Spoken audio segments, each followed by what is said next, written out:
The police should focus on criminals who implant themselves in peaceful protests to create chaos. Tamanganyo mane dhi mbele e bombe ma opogore opogore odiochieng' manyoro ne ochuo chieng'. Jopingo bende ne owang'o nyamburko mar apisi e kar chung' od burano ka giwacho ni jaod bura margi Kimani Ichung'wah ma bende en jatend kweth mathoth e od bura ne ochwanyogi kuom siro paro mar chik mar omenda ma higani.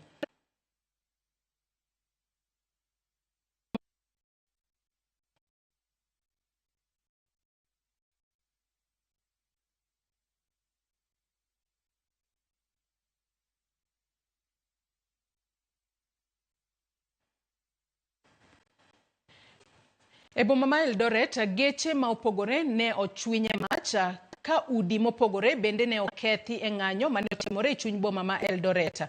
Doho ma bomano, od keyo pi e bomano kod mano ma insurance gin moko kuom udi mane okethi kod jong'anyo. Obila norakore kod jong'anyo mane tiyo gi iro malungo wang' mano e kar tongona mar Timbar ma en mar jaod bura Oscar Sudi bende ne omonji kendo okethi ka jong'anyo okwalo mwandu.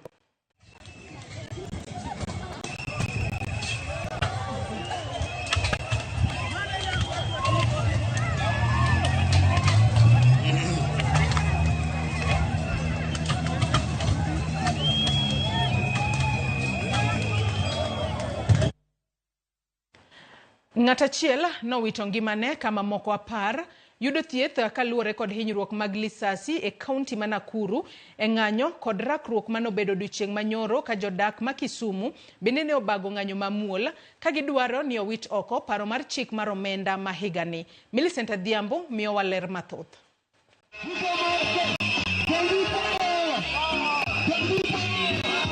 E kaunti ma Kisumu, jong'anyo mahewa 2,000 ne owuok oko kar romgi kotelnegi kod joked ne ratich oganda.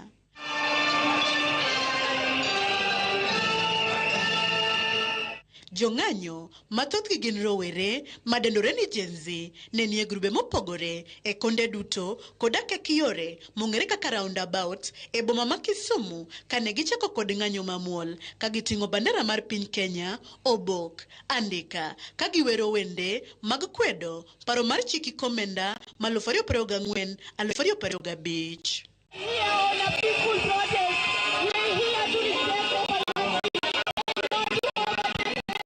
Peaceful demonstration.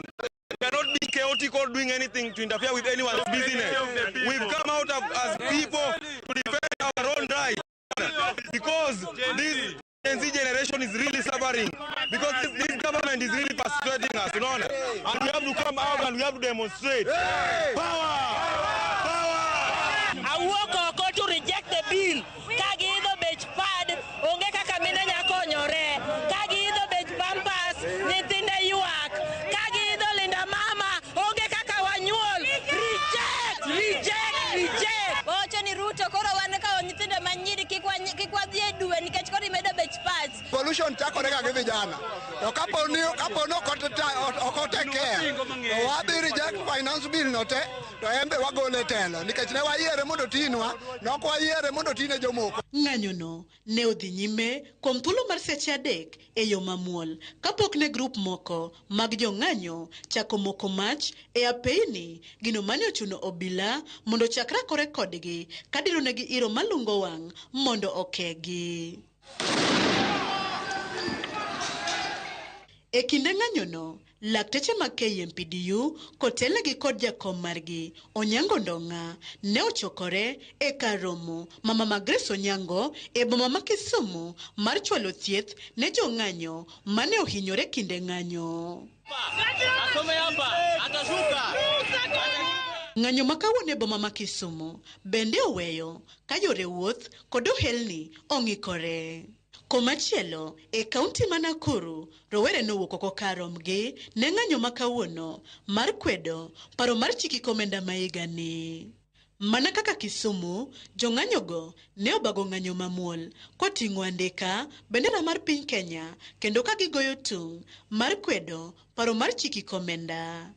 Ng'anyono bende ne oweyo Kayore wuoth apaya ma Nairobi Nakuru ong'ikore bang' jong'anyo bora olore ka njugu e apaya ma Naivasha Maimayu. Kupenda kwetu kwa sababu sasa tumepanda mpaka kila kitu. Sasa tumepanda kila kitu. Mimi mwenyewe hapa na hiyo naona mayouth wanangojea generation ya kesho, unaona. Sisi watoto wetu tutajua nini? Sasa hivi kama tunanunua chumvi 400, Chukua Pampers tunanunua shilingi 100. Hizi na sasa tunajua sasa watoto wanakuja nyuma. Sisi hatufanye hivi kwa sababu yetu. Maana wakati ulikuja kukampeni ulikuja na uongo bilioni 1 kweli, ambapo ulisema ni bottom up. Sasa hii imekuwa sisi tunakuwa taxes. Sasa ukienda hospitali kama hizo serikali kama district, unapanga laini hadi unakufia kwa laini. Hakuna madawa. Wakati unaenda pale unaandikwa dawa uende ununue chemist ambayo ni expensive. Na huko unapata NHIF, sio pesa inaenda wapi. Namba 2 umejaa taxes mashamba za maua ambapo mpaka sasa hivi mshahara ni duni. Na huko state house unakunywa chai. We are watching you. Nafanya biashara hapa soko. Message yangu ni kwa president. Imagine saa hizi tunashindwa kuraise watoto wetu. Nani amewaambia mkiongeza Pampers tutazaa? Hatuwezi zaa mkiongezanga hizi vitu. Because our future pia ina live kwa mikono zetu. So na tuwezi kaa tu hapa hivi tukiongojea kila kitu ende down, because hata akisema anaanza atikutax na watu wako chini wataanza aje? Jong'anyo go marowere mayangore ni Gen Z koro ramo mar dhi nyime kod ng'anyo nyaka sirikal winj ywakgi. Millicent Adhiambo, Ramogi TV. Nyakwara Mugia Joangi report mar Millicent Adhiambo imewachopo gode giko mar weche manyien okinyi makawuono. Kata kamano chenro magwa pod igilach. Adwa nakawo mana yueyo madundo gi sani. Bang' yueyo to nyawadwa Sharon Ong'ao biro bedo katai e nonro mar gazet. Kik idhi mabor.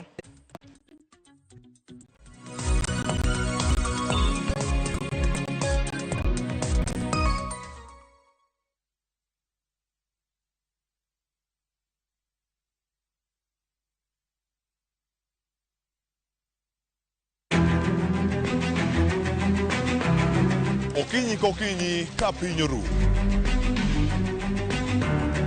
Oganda wuok oko mar timo ohala. Ohala ber.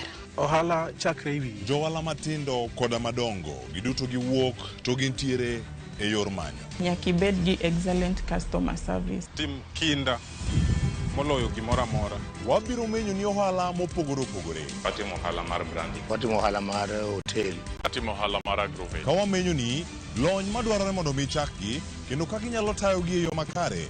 Technology ose present very good opportunities. Bende wabiro loso e wi keto ng'ama timo ohala to onge mwandu, to mano ng'ama ok jo ohala.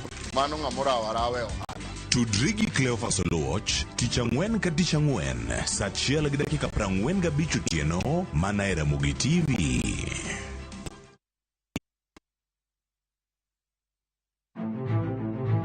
Ikrine wuoth mar dhialo teko kod lony mar joma mine e Kenya mangima.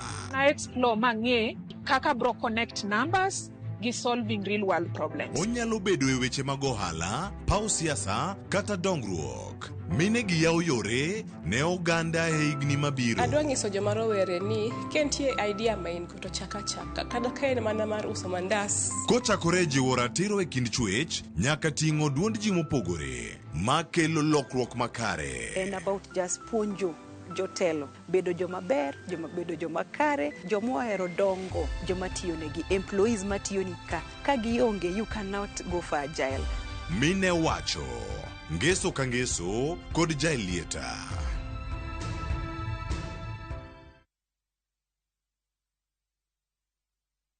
Nyakwara Ramogi. Regulation okodhi through gimiluongo ni public participation. Be ikori mar donjo matut e weche madongo e Uganda wa. Ribadhi ma wuok e TSN ng'eny seriously. I have to say this. Wanono weche siasa kod weche mamulo ngima jopiny. Sama gigo nyaka japur. Nikech japur ni obro puro kande ni otere kare. Buch jopiny en kama wamiyo pek paro kachiel kod nonro ma intiere godo. Wan gi chike mabeyo matayo gigi waduto te. Ok diang' wachnya every time ka ng'ato dwaro to waloko chike. Nyinga Trevor Ombija jandingo panga jo Nyakach dendo nombija taya nyakwar guok kocha pesa. Wanere kendo. Tich adek ka tich adek saa 3 otieno mana e Ramogi TV.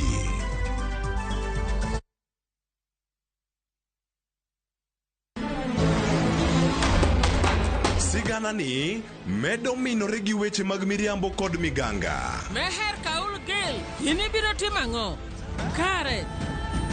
To joma onge ketho ema hinyore ahinya. Kuom higni 5 ne in kanye? Baba in bende ni wuonda kae. Weche hera medo bedo matek kendo mapek. Akwayi ni mondo in iwuog e odni sani. An naseche iko kaka Samaira gi Sara biro timo arus. Kata kamano, joma oherore ok nyal pando heragino. Andisora. Abe. Avatar. Ewi magi duto, nyaka joot achiel chung' kanyakla. Ere kaka unyalo timo joma richo ka? An awinjo ka an gi wich kuot mang'eny ahinya. Adwaro mondo atemo kaka untie kae. Choti Sardani. Wuok tich nyaka ngeso saa 2:15 otieno. Manera Mobi TV.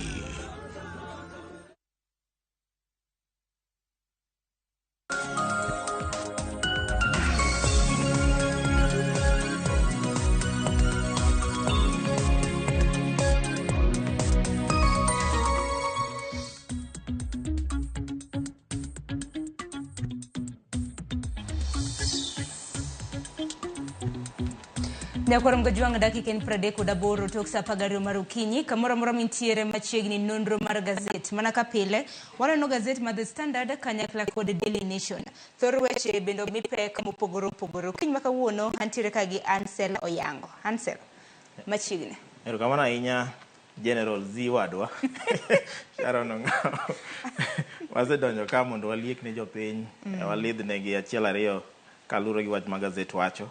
Gazet kaneno ka Standard Daily Nation omiyo pek weche mag ng'anyo manyoro.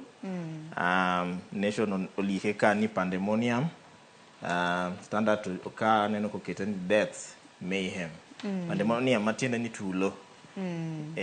Pandemonium ni bende kingi ramna meaning mare gi dhongere Nyakwaro mgajwang wacho ni disorder or confusion mano chochni mabende no bedo duche manyoro nyalo bedo wild iwacho ni ande noisy mano kaluwore kod weche mabende waneno duche manyoro gin mara ni cheyo makare oduche manyoro bende ni chope ot makare ruoth orita nyoro nyeno dichieg ma nyeo kwang'eyo ni bro rumo nade nikech kaka nyo chako kaka nyo build up nyewa neno ka gima nyen gima nyochiko kuma ok ber ahinya. Jong'anyo nyaneno ka nyopong'o Nairobi gweng' opogore ka county Pradega Beach manye ng'anyo nitie manye ng'anyo kete manyo tek nyoko tek ne jopiny kende kata mana jotendwa moko be nyoko neno maber nyoro ma e bunge ma Nairobi kanyo aneno ka jotelo nyi panjoga panja mondo ores ngimagi kane jong'anyo nyosedonjo bunge.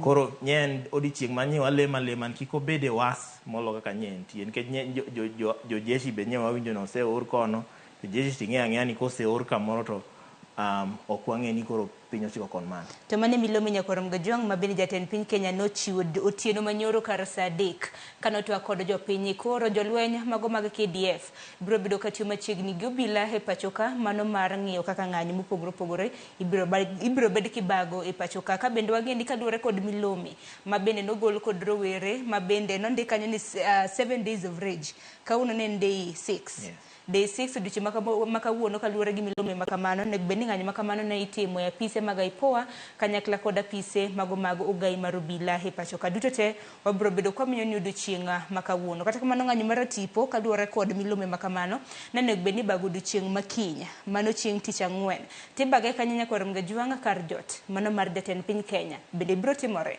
mane piny maduong'. Hansel adwaro mar mon mocha gi Daily Nation mana kanise wacho thoro wach momi pek Nyakwaro mgajwang inene ka joka gindike gi dholiech pandemonium manyiso tulo kata chochni mopogore opogore kaluwore gi ng'anyo mabende nobedo odiochieng' manyoro Hansel weche omi pek kichake mana gite mar 2 nyaka ite mar 12 gin tipo mopogore opogore Nyakwaro mgajwang mag ng'anyo mabende